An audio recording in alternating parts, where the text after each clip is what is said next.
Bonjour et bienvenue dans l'entretien de France 24. Nous recevons aujourd'hui le président guinéen qui vient d'achever une visite d'État en France. Monsieur Alpha Condé, bonjour. Bonjour. Merci de nous accorder cet entretien, donc à l'issue de votre visite d'État en France. J'ai envie de vous poser une question sur celui que vous appelez votre ami François Hollande, puisque vous vous connaissez depuis de très longues années. Je ne vais pas vous demander de faire son bilan, mais peut-être vous demander quelle est la décision que François Hollande aurait pu prendre, selon vous, durant son quinquennat, et qu'il n'a pas prise. Est-ce que vous avez des regrets? J'ai des regrets, mais j'ai préféré lui dire lui-même, pas en public, mais je lui ai dit, il le sait. Vous lui avez dit, vous en avez parlé? Oui.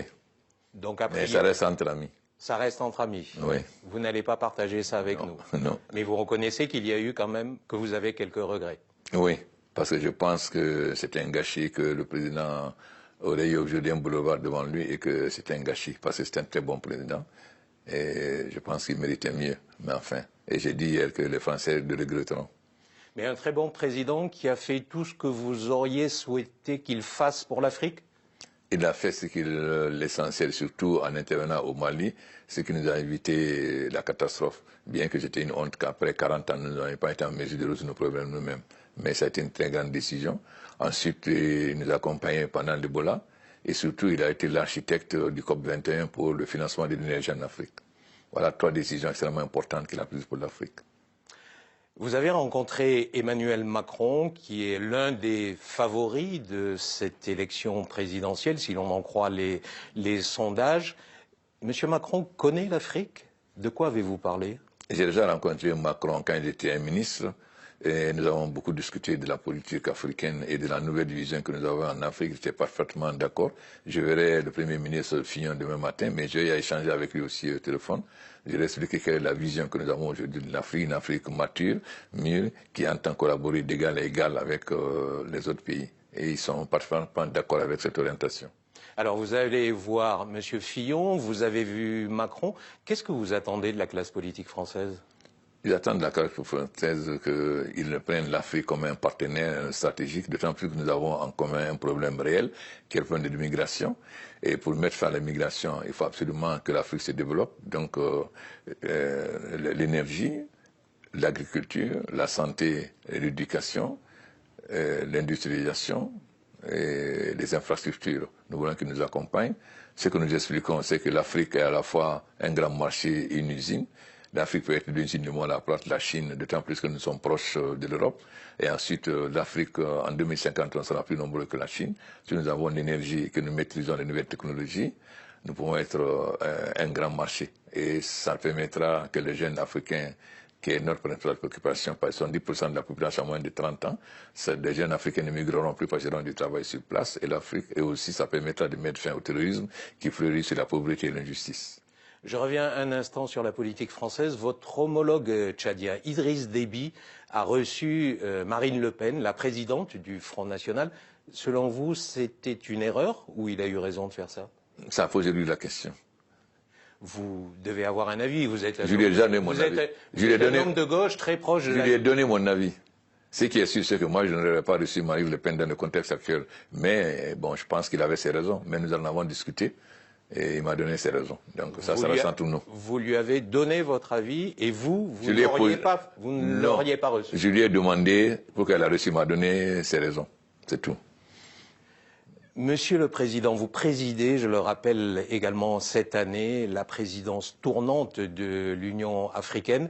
Il y a cette année un véritable problème, un gros problème qui s'impose sur le continent, c'est la situation en République démocratique du Congo. Il y a un Premier ministre qui a été nommé, qui n'est pas reconnu par l'opposition. Est-ce qu'il y aura des élections cette année en 2017, comme les accords du 31 décembre le prévoient?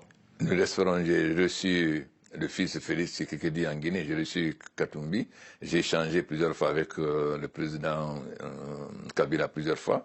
Nous avons eu à nous concerter, le président Idriss Déby, le président Ali Bongo, le président Sassou, le président Dos Santos et le président de Guinée équatoriale.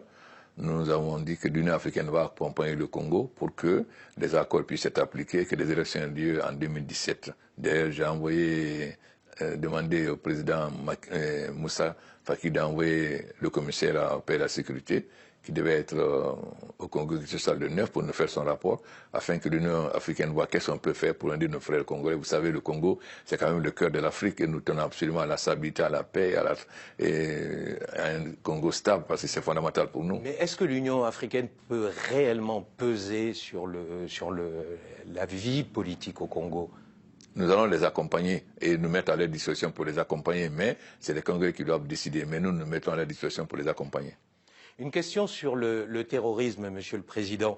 Le phénomène terroriste a affecté le Mali, ça tout le monde le sait, mais maintenant ça déborde sur le Burkina Faso. Le Burkina est désormais dans l'œil du cyclone. Est-ce que vous estimez que vous, en Guinée, vous êtes menacé? Tous les pays africains de l'Afrique de l'Ouest sont menacés. Personne n'est à l'abri parce que nous avons les mêmes frontières, les mêmes populations des deux côtés. D'autant plus que maintenant le terrorisme déborde, le problème des Touaregs. Maintenant, il y a des Africains. Vous avez le mouvement de libération de Massi, c'est quand même des Guinéens, des Guinéens ou des Sénégalais. Mais ce qui est important pour nous, comme je l'ai dit, nous ne pouvons pas vaincre le terrorisme par les armes, parce que le terrorisme fleurit sur la pauvreté et l'injustice.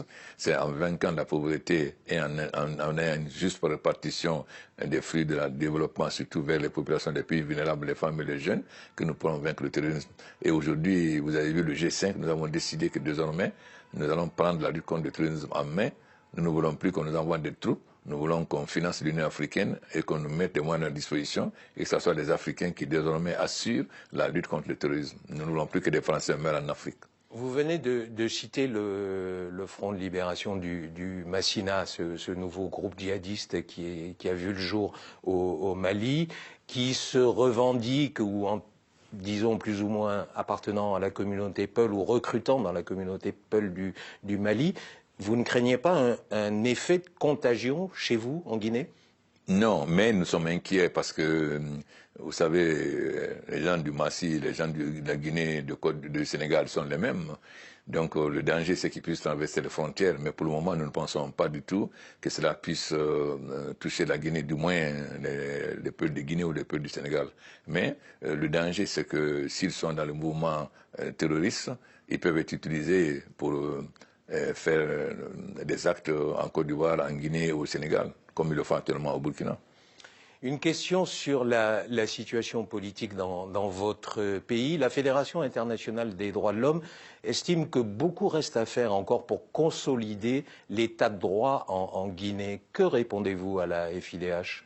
Ce n'est pas, je ne crois pas que ça. J'ai dit déjà que je ne suis pas guidé par le jugement des organisations des droits de l'homme.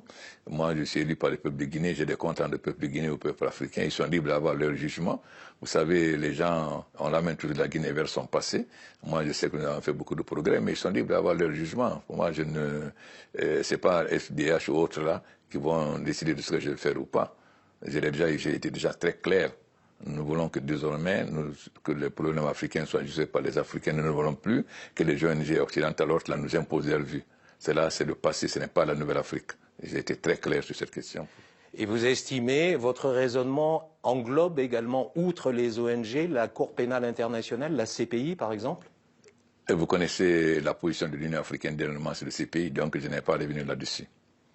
Donc, a priori, vous estimez que... Nous sommes en train de travailler pour créer une cour internationale de justice parce que nous pensons que nous devons lutter contre l'impunité. Mais nous allons faire en sorte, moi-même, je vais me rendre à Dar es Salaam pour rencontrer la cour et nous voulons rapidement mettre en place une cour internationale de justice africaine pour juger les crimes contre le peuple africain. À propos de la CPI, vous connaissez bien Laurent Gbagbo, l'ancien président ivoirien. C'était votre ami, il est incarcéré à La Haye. Vous souhaitez sa mise en liberté conditionnelle? Vous savez, moi je ne m'ingère pas dans les affaires, c'est mon ami, mais je laisse la justice faire. Je suis président de l'Union africaine, donc je ne vais pas m'ingérer dans la justice, mais l'Union africaine a pris une position très claire lors de son dernier sommet. Je reviens un instant sur la situation politique. Je sais que vous avez dit que l'avis des ONG ne vous intéressait pas outre mesure, mais il y a beaucoup d'ONG notamment qui critiquent le maintien de l'ordre en Guinée, notamment quand il y a des manifestations étudiantes. J'ai envie de vous demander si la police guinéenne, quand il y a des manifestations étudiantes, n'a pas la gâchette un peu trop facile. Il faut se demander si les gens qui sont morts, est-ce qu'ils ont été tués par les Kalachnikov que possèdent les militaires ou bien par les fusils de chasse. Et vous savez, j'ai fait distinction. Il y a des ONG qui sont financées par les multinationales. Je ne vois pas comment elles peuvent se présenter défendre les intérêts du peuple. Par contre, il y a des ONG qui sont sérieuses. Nous faisons la distinction entre celles qui sont financées par les multinationales et qui seront... Vous avez votre collègue Ménard, qui était le grand chantre de la liberté de la presse et qui voulait terroriser les pays africains et qui est aujourd'hui maire Front National. Alors, vous savez... Hein, Une question est encore sur la politique intérieure guinéenne. Il y a énormément de rumeurs, la classe politique s'agite.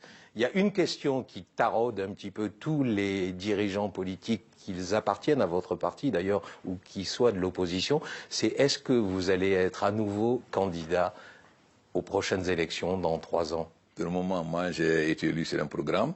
Pour le moment, je m'applique à appliquer ce programme. Moi, je ne fais pas de spéculation parce qu'on fait des spéculations sur l'Afrique.